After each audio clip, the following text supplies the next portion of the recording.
दिनै असम नाङै talent search आनजाद गासै गं 17 जिल्लायाव टेलेन्ट सार्च आनजाद गासै 19,470 फरायसाया आनजाद होदों। दुलाराय बर' फरायसा आफादनि बानजायनायाव असमनि गासै गं 17 जिल्लायाव टेलेन्ट सार्च आनजाद जादों। गासै 19,470 फरायसाया बे आनजादखौ होदों। बोसोरफ्रोमबो आदब आरो गुन गोनां सोलोंथाइ मिशनजों एबसुआ बर' फरायसाफोरखौ फरायनाय बिथिङाव दावगाहोनो आरो गोजौ थाखोआव आवगायना लांनो नाजाबोगासिनो। बिनि असिलाजों बर' फरायसानि टेलेन्ट सार्च आनजादखौ लानाय जायो होनना टंला कलेजनि बिबुंगोरा अदेबानि मिरु टेलेन्ट सार्चनि सोद्रोमा सुमेश्वर बर'आ खौरांगिरिनो फोरमायो। खुलुमबाय। दुलाराय बर' फरायसा आफादनि बे टेलेन्ट सार्च आनजाद बेयो देग्लायनिल' नङा, गोदोनिफ्राय खुंबाय थादों। देग्लायबो दिनै जादों, दिनैनि अक्ट'आव। आरो दिनै नैबे जोंनि टंला कलेजाव मोनसे सेन्टार, बे सेन्टारा जाबाय टंला 26 सेन्टारनि मुङा। आरो जों उदालगुरि डिस्ट्रिक्टनि सिङाव गासै 30 सेन्टाराव आनजाद जागासिनो। दा अल आसामाव जोङो खोनानाय बादिब्ला गासै मोन 17 डिस्ट्रिक्टआव आनजाद जादों। 17 डिस्ट्रिक्टआव आनजाद जागासिनो। आरो बेयाव टटेल आनजाद माबा हिसाबै 9 आरो 10निया 18,740 केन्डिडेट्स। आरो बिदिनो 6निफ्राय 8सिम गासै 4,903 बिदि माबा मोनसे जादों आरो केन्डिडेटफोरा। दा बेयाव जोंनि दिनैनि नैबे टंला सेन्टाराव आरो गासै माबाफोरा बे 6निफ्राय 9, 10 लानानै 578 केन्डिडेट्स। दा बेखिनिया परिखा मोजाङानो सोलिगासिनो। दा बेयाव जोङो थांखिया जाबाय मा, दुलाराय बर' फरायसा आफादनि थांखिया जाबाय मा, जोंनि गोग्लैसोना थानाय बा जोंनि जिखिनि रोंगौ बिसोरनि टेलेन्टखौ नागिरनानै लाबोनानै आरो बिसोरखौ जिखिनि हायो गोजौआव दैखांहरनाय। दा बेबायदिनो गोजौआव दैखांहरनानै जाबायदि आनजादनि थाखाय बा क्वालिफाइड खालामनानै गावसोरखौ सासे मिच्युर्ड पार्सनेलिटि दाना होनाय। दा बेनो थांखि। आरो बिथांमोना गोजौआव थानानै गावनि पार्सनेलिटि दानायजों लोगोसे न'खरनि रायजोनि बर' हारिनि खामानि मावगोन, बेखौ मोनसे आसा खालामो। दा बेयाव दिनै जोंनि आनजादा मोजाङैनो जागासिनो, पिसफुलि जादों। बेयाव जेबो हेंथा गैया, गतिके मोजाङै लिरदों, आनजादगिरिफोरा मोजाङै आनजाद होदों। दा बेखौ जों एसे नायदिंबाय थादों आरो। गुन गोनां सोलोंथाइ आरो आदबजों जि सोलोंथाइ बिखान्थियाव फरायसाफोरखौ दावगाहोनो थाखाय गोबां नाजागासिनो दङ। गोबां बोसोरनिफ्राय बेबायदि आनजादखौ लाबोगासिनो दङ। बेवहाय फरायसाफोरनि देरहानाय बिदि निस्सय बे मोनसे माबा थागोन। बिसोरनि टेलेन्टखौ नागिरनानै जिखिनि लिरनाय थ्रु माने राइटिं आरो लिरनानैसोथ' आरो खुगाजों बुंनाथ' नङा, लिरनायाव जाय माने गावनि एक्सपार्टाइजखौ खिन्थिनो हायो बिसोरो टेलेन्ट जागोन। दा बिनि मादावनो 1, 2, 3, 1, 2, 3 पजिसनखौ लागोन। दा बिथांमोननो 1, 2, 3 जाय माने पजिसन मोनो बिसोरखौ एज ए हल स्क्रुटिनि खालामबाय, नायबाय, बिनि उनाव रिजाल्टखौ होयो। रिजाल्टनि होनायनि उनाव बिसोरखौ आरोबाव बोलो फोरानो थाखाय, फरायहोनो मोजां खालामनो थाखाय आरोबाव बिथांमोननो बान्था होयो। 20,000 माबा 10,000 बिदिहै बायदि माने माखासे केटेगरियाव नायनानै बिथांमोननो माबाखौ होयो आरो बान्थाखौ होयो। दा बेफोरखौ मोननायनि लोगोसे गथ'फोरा आरोबाव फरायबावनो गोसो जायो। दा बेखौनो मोनसे दुलाराय बर' फरायसा आफादनि बिथांखि बा जाथिखौ मोनसे दैखांलांनायनि बे नोजोरजों बिथांमोना बे खामानिखौ मावबोबाय थादों। टेलेन्ट सार्चनि सासे मेरुनि मेम्बार हिसाबै जायफोर फरायसानि गार्जेनफोर दङ, जायफोर फरायसाफोर दङ, बिथांमोननिसिम मा मेसेज होदोंमोन?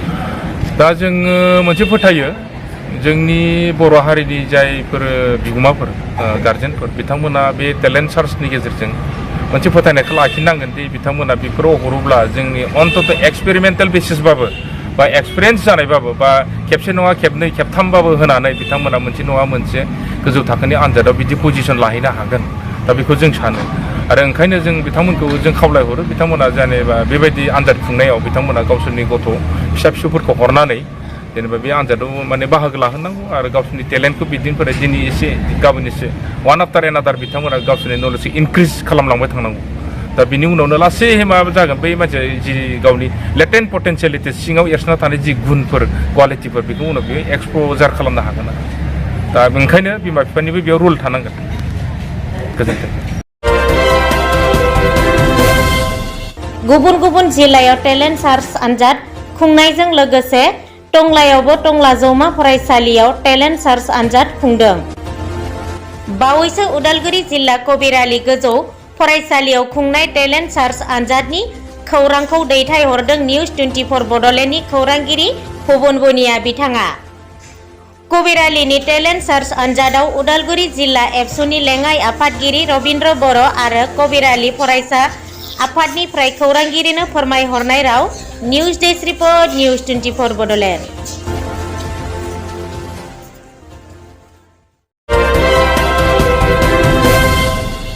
उदालगुरि जिल्ला दुलाराय बर' फरायसा आफादा सिगांनि बोसोरफोर बायदिनो देग्लायबो उदालगुरि जिल्लानि सिङाव मोन 22 आन्चलिक कमिटि एबसुनि सिङाव थानाय जिखिनि गेजेर फरायसालि दं एमइ स्कुल 6, 7 आरो 8 बे 6, 7, 8 नि फरायसाफोरखौ लानानै दिनै जों टेलेन्ट सार्च एग्जामखौ खुंदों आरो बियो 7थि खेब जाबाय।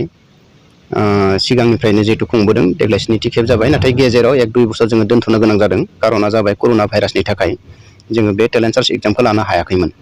देग्लायनि टेलेन्ट सार्च एग्जामाव थांनाय बोसोरफोरनिख्रुइ एसे बारासिन फरायसाफोरा बाहागो लादों आरो देग्लायनि बाहागो लानाय फरायसाफोरनि अनजिमाया 4,903 माने 4,903 फरायसाफोरा दिनै टेलेन्ट सार्च एग्जामाव बाहागो लाफैदों आरो बे 4,903 फरायसाफोरखौ जोङो जिल्ला एबसुनि सिङाव थानाय मोन 22 आन्चलिक कमिटि एबसुनि जिखिनि कलेजफोर थाबाय स्कुलफोर थाबाय बे स्कुल कलेजखौ बासि जेराव सुबिदा जायो सुबिदाखौ नायनानै जोङो गासै 30 सेन्टार 30टा सेन्टारखौ जोङो थिक खालामनाय जादों आरो बे 30टा सेन्टाराव नैबे जोंनि जिखिनि फरायसाफोरा दिनै एग्जाम लिरदों टेलेन्ट सार्च एग्जामखौ बेयाव जों फरायसाफोरखौ बाहागो लानो हादों आरो जायफोर फरायसाया बे टेलेन्ट सार्चआव फार्स्ट सेकेन्ड थार्ड जोङो सेलेक्ट खालामगोन टप पजिशननिफ्राय आरो जायफोरा फार्स्ट सेकेन्ड थार्ड पजिशनाव मोननो हागोन बिथांमोनखौ दुलाराय बर' फरायसा आफादनि उदालगुरि जिल्लानि जे बोसोरारि जुथुमा जायो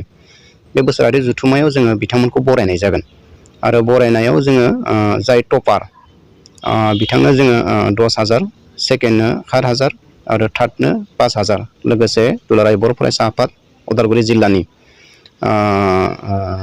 समनि थान्दै खुगा लाइसि आरो दुलाराय बर' फरायसा आफादनि ममेन्ट' बेजों लोगोसे आर'नाइ होनानै जोङो बिथांमोनखौ बरायनाय जागोन आरो दिनैनि आन्जादाव गासै 2 आयदाखौ लानानै थिक खालामनाय जादों बिगियान सानखान्थि इंराजि आरो जेनेरेल नलेज बा जिके बे गांब्रै आयदाखौ लानानै जोङो बे आन्जादखौ फाथिनाय जादों।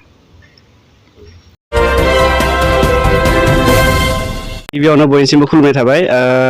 दिनै जोंहा अक्ट'आ 27 अक्ट' 2022 मायथाइ बे जोंहा डिस्ट्रिक्ट एबसु आरो लोगोसे मिरु एबसु जोंहा जेनिखि टेलेन्ट सार्च एग्जाम लादों बे टेलेन्ट सार्च एग्जामा दिनै जाफुंदों। जोंहा कुबेरआलि हाइ स्कुलावहा आनजाद मिरु हिसाबै जों लादों। बेवहाय गासै 5 फरायसालिनिफ्राय जोङो लानाय जादों। क्लासफोरा जाबाय 6निफ्राय 10सिम।